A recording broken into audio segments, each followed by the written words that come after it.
again, everyone. I hope you all had a wonderful month and hopefully a wonderful start to the new year of 2025.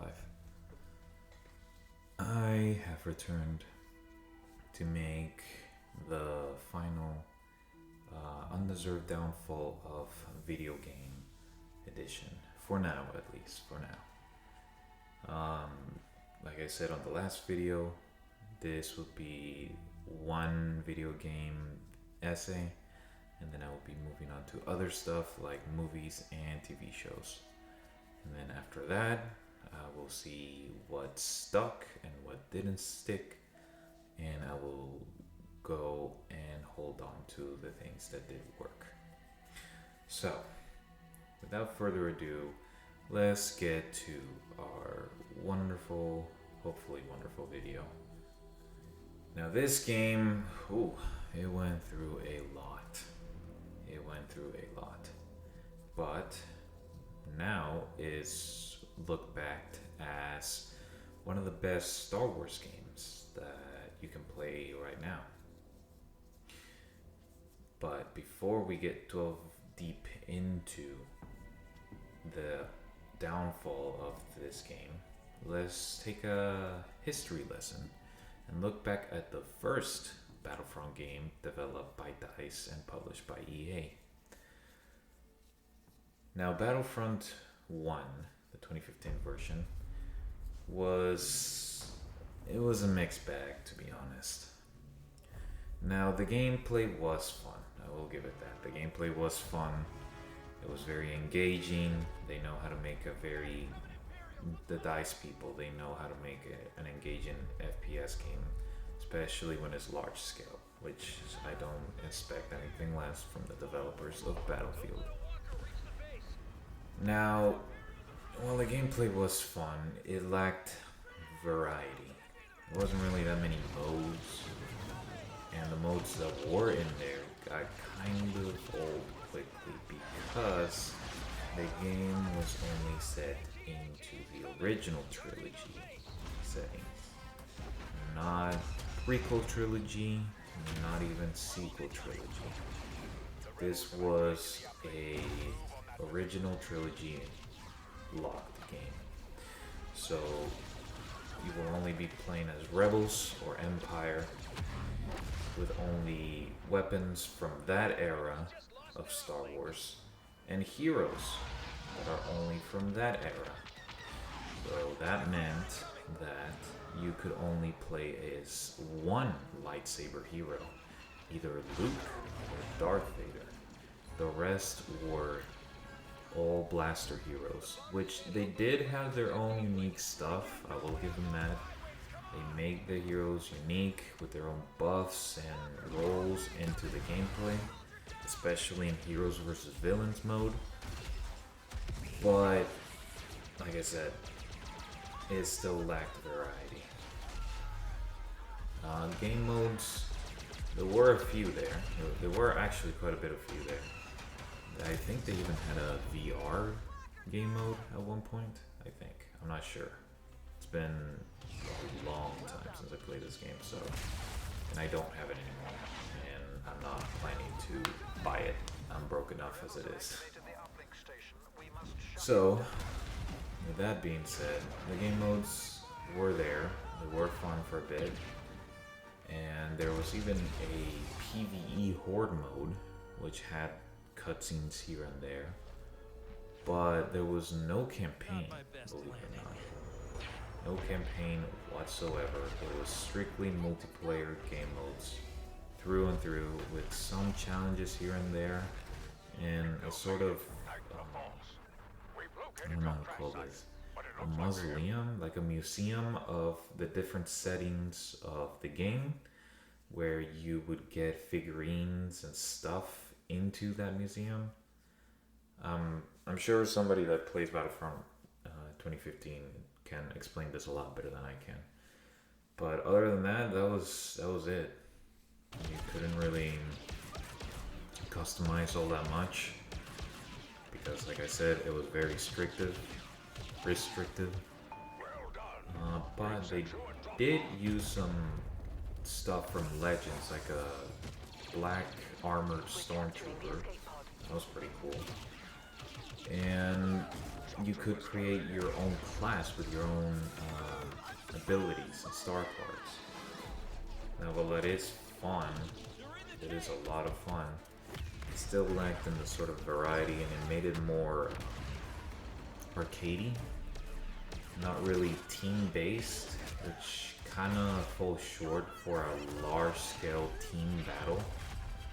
So when you try to coordinate with people, you're instead fighting for pickups around the map to either get an armored vehicle or an X-Wing or even a hero. It was more self-centered focus rather than team focus, if that's the way to explain it. So yeah, 2015, it was okay. It was nothing really that much.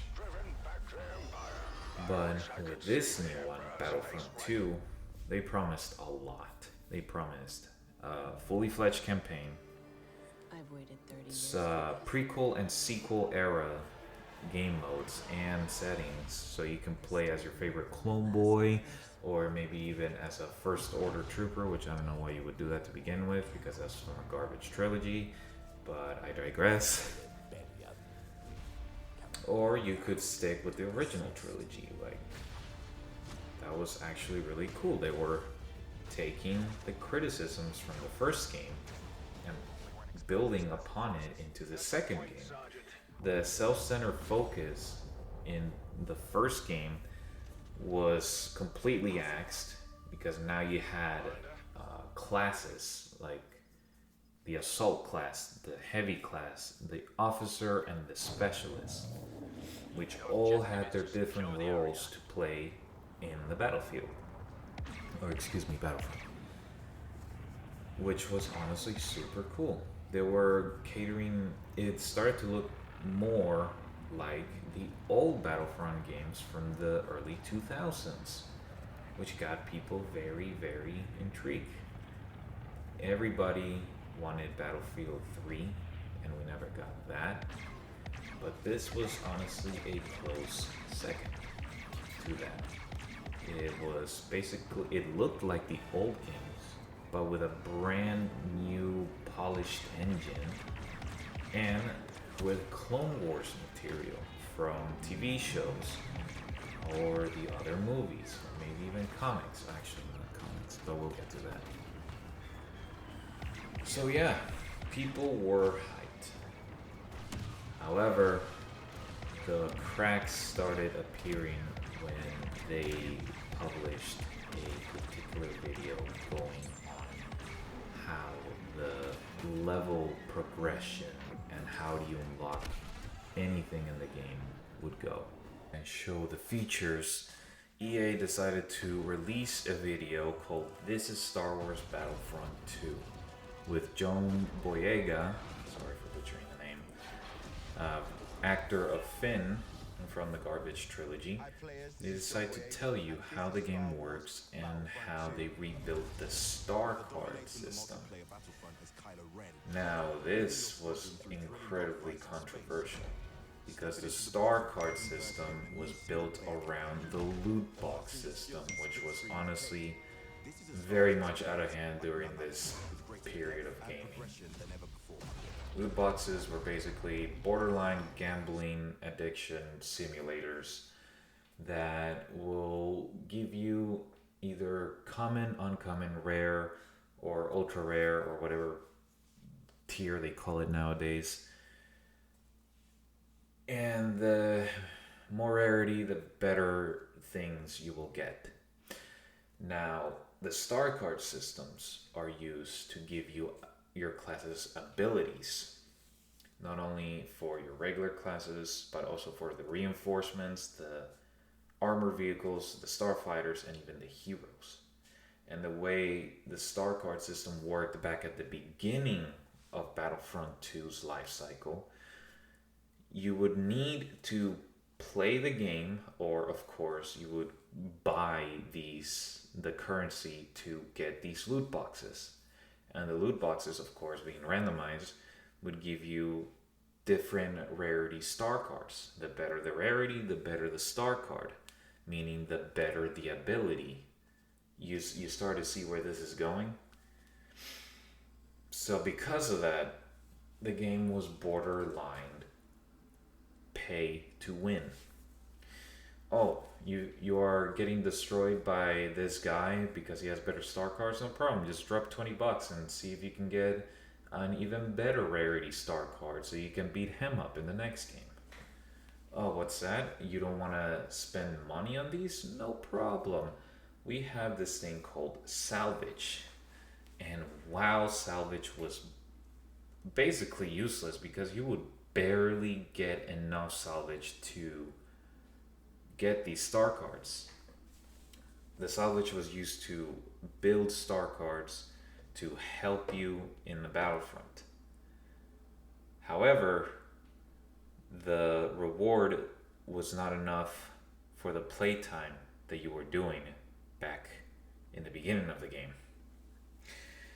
You would get basically nothing. So you would have to play hours upon hours upon hours upon hours upon hours to get a halfway decent star card to have some sort of chance to be good at the game. Because it was not about skill. It was about having the better star card. And the way they handled heroes and villains back then as well, ooh brother, it was bad. For example, heroes were locked. You would not get all the heroes at the beginning. You would only get a couple, and the rest were locked. You would have to work your way to get the currency necessary, which are credits, to get the heroes. Sorry. Or, of course, you can buy the heroes by using the microtransactions inside of the game. Just get your credit card rolling and boom, you already got Darth Vader. Frame 1, 5 seconds, after purchasing a $60 game. Thank you for your money. Now you can go play a pay-to-win game. So yeah, it was bad. It was bad, and it got a lot of controversy because of it. I'm pretty sure somebody did statistics, like estimations, on how long you would need to play to get a hero, like an iconic hero like Darth Vader in the game to unlock him. And the findings that person got was insane. I'll try to put it up in the screen when I find it, but the amount of time you needed to play just to unlock one hero was outrageous, dude. It was bad. It was really bad. Now, what about the gameplay itself? Well, it was fun. It was honestly much better than the first game. It was a huge improvement. But when the gameplay is so fixed on a pay-to-win microtransaction mechanic, it's kind of hard to see how much fun it really was. Now, the heroes versus villains, the fighting was kind of clunky. Not really that great. It was very unresponsive and delayed. It's hard to understand it now since that got patched and reworked during the game cycle, but back then it was pretty clunky, not gonna lie. And while yes, there were maps, game modes, and units dedicated to each faction, the prequel era had fewer maps than the other two eras. It came out with Camino, Kashyyyk, and Ryloth. And I'm pretty sure that was it. Correct me if I'm wrong, but I'm pretty sure those were all the prequel maps that we got at launch. So, very clear favoritism to the original trilogy and the Disney side of stuff. Which the Disney side I understand, because this was during the time around the crap trilogy was making its rounds. with the second movie, The Last Jedi, coming out. So, yeah, I can understand that, but it was kind of bad, and prequels fans like myself felt a little disappointed about it. Okay, I am putting this in somewhere randomly in post editing, but when I was rambling on about the game, I completely forgot to talk about the campaign. Which, yes, this did have a campaign, and let me just tell you right now, this is without a doubt the most boring campaign I have ever played in my entire life. I played this on the highest difficulty, and the AI is so dumb. They will run at you with no strategy whatsoever and just try to hunt you down and rush you with huge numbers. And even when they are taking cover and trying to shoot at you from afar, they are so dumb. They sometimes just get stuck in the getting into cover animation, if that makes sense. And okay, gameplay might suck in the campaign, but maybe the mission structure might be better? No. Literally, all the objectives boil down to you running around places in Star Wars and defending a point. That is all you're doing. Run around, get to a spot, defend. Run around, complete that mission, run around, defend. And so on and so forth.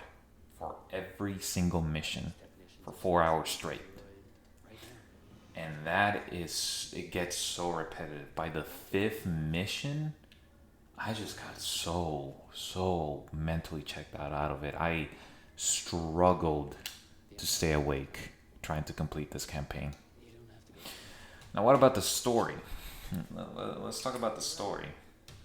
Because when the game trailer was showing his rounds, they were advertising this campaign as you playing as a Special Forces Imperial Trooper. And they would show this campaign how you would go from the Battle of Endor to trying to keep the Empire together during that time period after the destruction of the second Death Star. Yeah, that never happened. By the 5th mission, you turn coat to the rebellion, and the remainder of that is you helping the rebellion beat the Empire, culminating in the Battle of Jakku, where you kill your dad and you get with some random dude, and that's it. The end. So the advertisement was false. Hope cannot save them! Even putting the false advertisement aside, the story just sucks. It's not entertaining at all. You play as Iden Versio, who is, as mentioned before, in Special Forces Imperial Stormtrooper.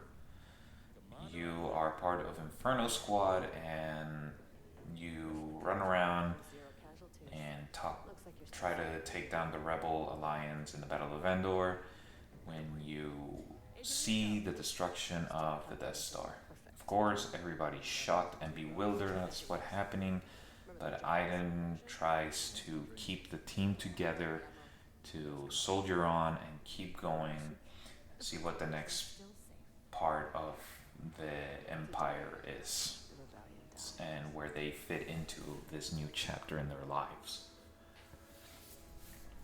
It's here where we find out that her dad is actually an admiral and sends her on a mission called Operation Cinder. Now, right here, I'm just going to cut in and say that the characters are not interesting at all, and the short time you spend with them is not enough to make you care for any of these characters. Iden is a strong leader, and that's all we get from her. And apparently she has this relationship with Del, one of the agents that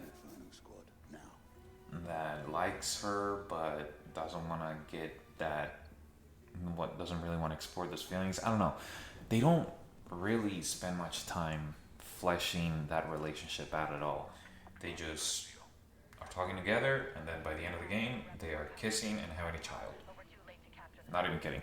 Aiden's dad is just a bland Imperial officer, and that's it. We don't really get any sort of father-daughter connection, like how they are. They just talk like they're soldiers, which I mean, I get, because they're trying to act professional. But besides that, give us something, man, like some sort of connection with these characters instead of just, hey, come here and defend this point. Go on to the next mission now.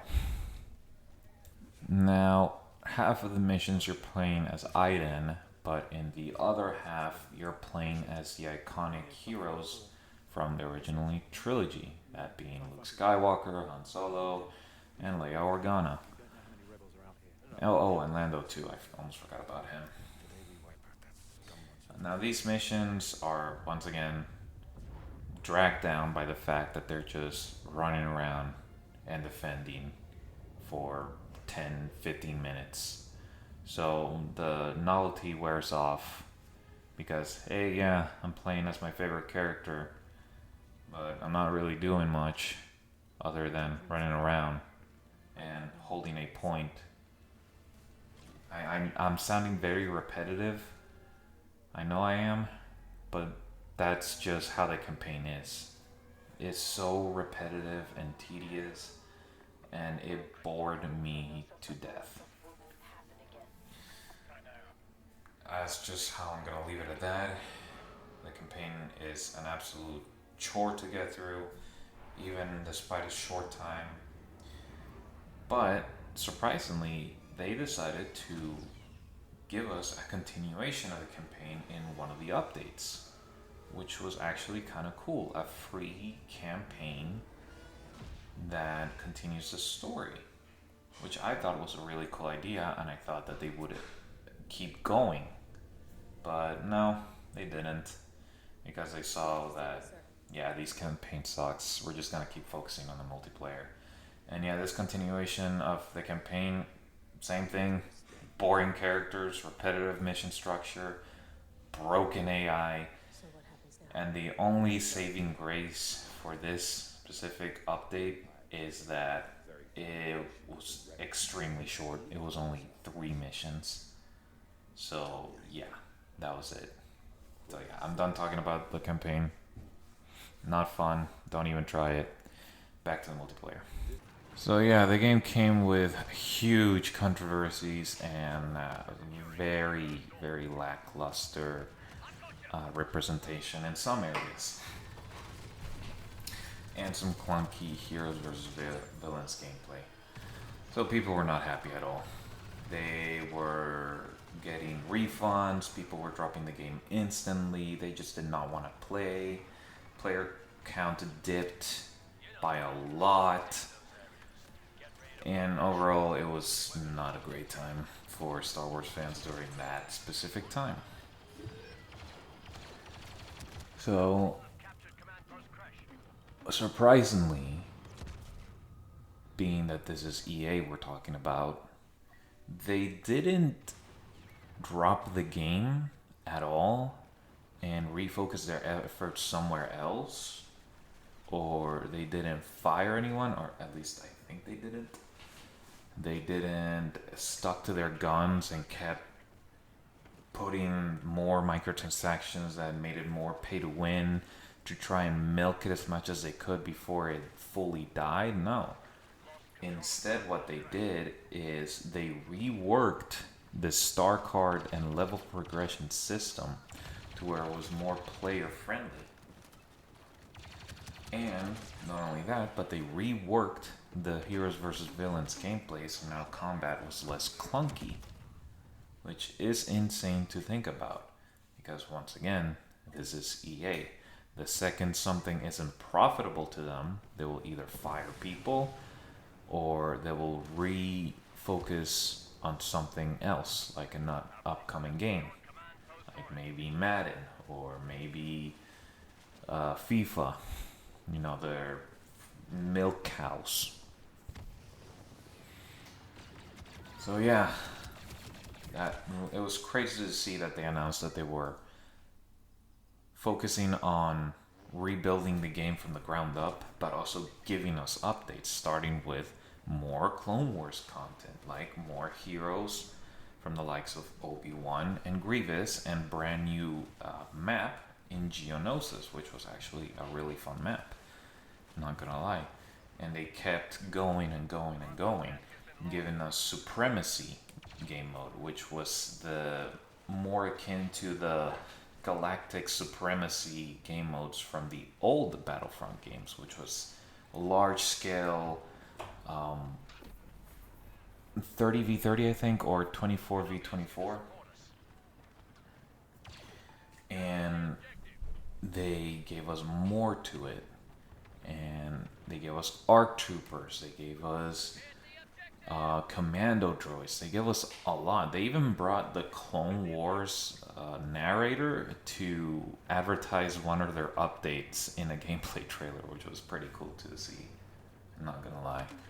After they got done with a good amount of Clone Wars content, they gave us more of the sequel trilogy content, which, to be honest, there's not much to work with there, so I'm surprised they got something out of it. And they gave us Supremacy maps from that era, and then they also gave us original trilogy stuff from that era, giving us new units and stuff. And they even re-released the game in the Celebration Edition, which gave you a bunch of cool stuff that'll catch you up to the point of players that stuck through the game during that time, which was super cool. I didn't think that they would do that player-friendly stuff, because they completely got rid of the pay-to-win star cards. Star cards were now locked behind level progression. So if you wanted to unlock star cards for a specific class, you would need to simply play the game with that class until you leveled up enough to not only get the star cards, but upgrade them with skill points, which you would get by, again, leveling up your character, your class, your hero. Which is insane. Again, it bears repetition, but EA are stubborn. They will not change anything, but for this one specifically, especially with Disney breathing down their necks, which I'm pretty sure was a pretty huge factor as to why they decided to fix the game. They decided to say, alright, we messed up, we're gonna fix this. And fix it they did. The game became incredibly fun, not only with Supremacy, but there are other game modes like Blast, Strike, Extraction, which was a new game mode, which was basically Payload from Team Fortress or any other hero shooter you play now. We had heroes versus villains, but also with the heroes versus villains Starfighters, where you just play as the iconic Starfighter, sorry for stuttering. And Hero Showdown, which is a more competitive-ish, more intimate type of gameplay, because it was a 2v2. You would pick different characters during that time, and if you win that round, the characters you picked in the past would be locked away, and you could not play them again. So it would be this strategic plan of what hero am I going to play in this round, and if I win, what hero am I going to follow up with? Or if I lose this round, do I switch it up, or do I keep playing as the same character and try to outplay them with it? It kind of got like a game of chess type of stuff, where in Heroes versus Villains, which is a 4v4, you would get spammed by 15 different force abilities or blaster hero abilities. Here, you would have to basically strategically use your abilities at the right time and parry your enemy at the right time, block their attacks and abilities, and, you know, try to outplay them. It was very akin to, you know, the movies. It felt like you were in an actual lightsaber duel from the movies, which was pretty cool. So now people are saying this is one of the best Star Wars game ever. The hype is at an all-time high. The players are loving it. The support, the post-game support we got is fantastic. Star Wars Battlefront is at the top of the charts. Nothing could ever stop it. So what did EA and DICE do with all this build-up and hype while it was at the very prime of its time? They canceled post-game launch support and refocused their efforts on the newest Battlefield game, which at that time was Battlefield 2042. But why? Why would you do that? Why would you do any of that? Now you might be saying, okay, maybe they're refocusing their efforts into a new Battlefield game, but maybe, just maybe afterwards, they'll be working on a Battlefront 3, where we can get even more of the good stuff that we got from Battlefront 2. And to that I said, no, it's 2025. We're basically 2 months into 2025. There has been zero announcements of a new Battlefront game or any sort of Star Wars game at all. And why is that, you may ask? Why has EA not decided to make a Battlefront 3 in any sort after the sheer amount of success that they got after they fixed the second game? Well, we don't really know. EA likes to keep that very in the dark. Some say that it's because of the 20% licensing revenue that they have to give to Disney because they own Star Wars. Some might say because their contract with Disney in making Star Wars game ended in 2023. Or maybe because they just don't know how to implement their greedy microtransaction options into this new game after the huge backlash they got back in the beginning of Battlefront 2. We really don't know. It might be one of those reasons, or two of those reasons, or maybe all of the reasons. But at the end of the day, they had actual gold. Possibly the best Star Wars multiplayer game we've had in a long time. And they tossed that aside to focus on Battlefield 2042, which, yeah, that really worked out for them, didn't it? Battlefront 2, it got a rough start, and then it got a really, really good continuation, and then it got dropped and forgotten, only to never be mentioned ever again in any sort of capacity, whether that be a sequel or an update. So let that be a lesson. If you have something and people like it and they want more of it, don't abandon it. Keep making stuff for it, at least until you feel like you've done enough. Because if I know that there was unreleased content that was unfinished. How do I know this? Because General Grievous, which is a villain in the game, has unreleased voice lines that mention Ahsoka Tano and Padme Amidala. The Padawan! Tano! So it is to be a rematch then! Senator Amidala, I presume. Now this confirms that they were making two brand new heroes for the light side. Whether that would be in a mini update or in a brand new huge update with a new map and game modes, we don't know.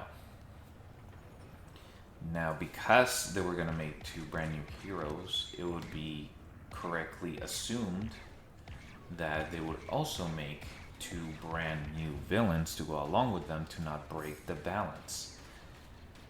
And who those villains might be, we do not know, because they never released it, all we have to go off of is unreleased voice lines from a character in the game. And reportedly, this is not 100% confirmed, take this with a grain of salt, but apparently DICE was working on an Order 66 game mode type of sorts. And can you imagine how cool it would have been to relive what was probably the darkest chapter in the Star Wars lore? The annihilation of the Jedi Order? That honestly would have been cool to see how they would depict that in a game sense. But, you know, coulda, woulda, shoulda. We don't have that anymore. All we have is the now. And what we have now, well, it is a very, very fun video game.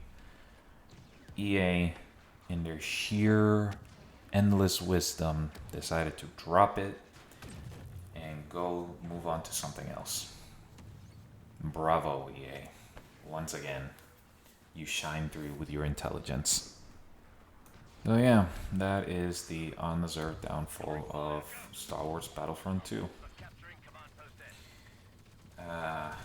Diamond in the rough that had to be worked on a lot to get the popularity that it has now. It's not really that dead. It still has players, but you can see in some game modes that, yeah, there are some pretty empty servers now, unlike what it used to be back in the day. Which sucks, it really does. We could have gotten more stuff from prequel era, original trilogy era, and maybe sequel trilogy era, I don't know. I'm pretty sure they tried everything they could with that crap trilogy. But now we have a very fun game with a dead post-launch support. That is the end of the video. Thank you guys so much for watching, and once again, thank you so much for the support and this brand new series of mine. I really do appreciate it because this is actually something very different from the stuff that I usually do. So the fact that you guys are liking it is very endearing for me, and it gives me motivation to keep going. I really do appreciate it. I also would like to apologize for the reverb that you're hearing right now, the echoiness. I just moved houses, so I have a pretty empty room right now. So I'm gonna try and get some audio filters to make sure I don't have this sort of issue anymore. So yeah. Now that we're done with the video game section of this series, I'm gonna move on to the movie section of the series. And I'm gonna start with a pretty recent movie. I'm not gonna really spoil it. So yeah, you're just gonna have to see. Thank you guys again so much for watching. I hope you all have a blessed day and or night, and I will see you all later. Goodbye.